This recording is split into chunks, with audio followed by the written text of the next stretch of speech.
No dia 24 de junho, em coletiva de imprensa, o secretário da Educação de São Paulo, Rocieli Soares, apresentou os protocolos da retomada gradual das aulas presenciais para o sistema educacional do Estado, desde a educação infantil até o ensino superior. A volta será feita em 3 etapas e começará com 35% dos alunos no presencial. A data prevista da etapa 1 é 8 de setembro e está atrelada à permanência de todas as regiões na fase amarela do Plano São Paulo por 28 dias consecutivos. Na etapa 2, 70% dos estudantes voltarão e na etapa 3, 100% dos alunos retornarão às escolas. Essas 2 etapas ainda não têm datas previstas. Já o anúncio do início em 8 de setembro gerou muitas manifestações e indagações de professores e de pais de alunos, que acreditam ainda não ser o momento para esta volta presencial. Então, se você não pôde acompanhar a explanação do secretário sobre os protocolos, nós separamos alguns trechos principais e gostaríamos muito que você também deixasse seu comentário nesse vídeo. Acompanhe. Esta data ela é um estudo da Secretaria de Educação com o governo para que a gente possa dizer o seguinte: nós temos que nos programar, ou seja, redes municipais têm que ter merenda escolar, porque no dia 8 de setembro começamos a servir a merenda escolar, começamos a ter os insumos, lembrando também, né, que a necessidade das redes se planejarem para este retorno com a aquisição e o cumprimento de 100% desses protocolos. Dentro do distanciamento social, talvez essa seja a regra mais importante, é manter o distanciamento de 1,5 metro. E por isso nós não podemos voltar com todos os estudantes. Quando voltar, com segurança, cumprida todas aquelas regras, se voltarmos com todos os alunos, não conseguiríamos cumprir, por exemplo, com 1,5 metro. Então, esta regra ela é fundamental.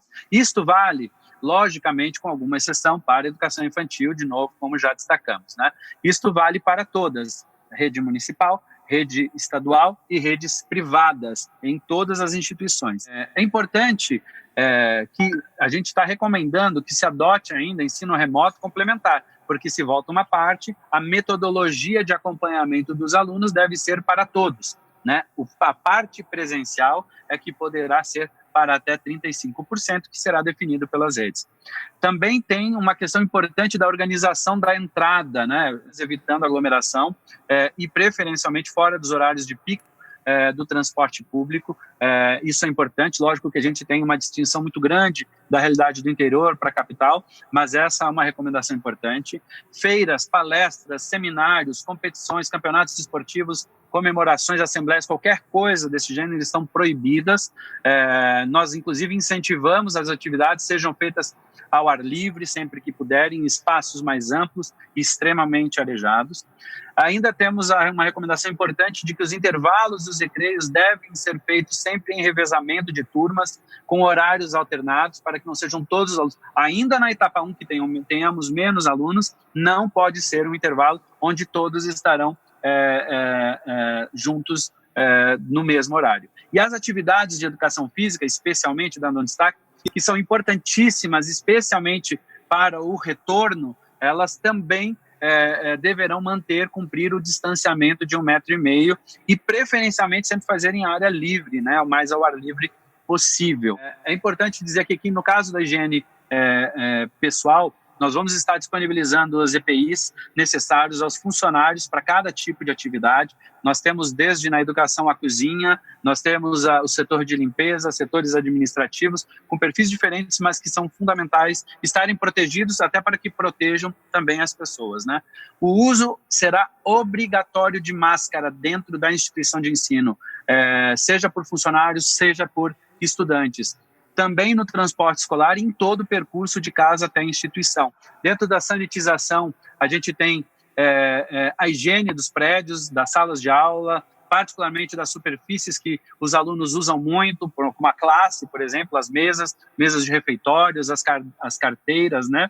Puxador de porta, corrimão, enfim, e sempre isso antes do início das aulas e ao fim, e sempre quando necessário. Dentro da comunicação, que é importantíssimo manter as famílias, os estudantes, a comunidade, a sociedade informada, sempre sobre o retorno dos protocolos com no mínimo 7 dias de antecedência, e no monitoramento não permitir, então, a permanência de pessoas sintomáticas para o Covid na instituição de ensino. Isso é fundamental.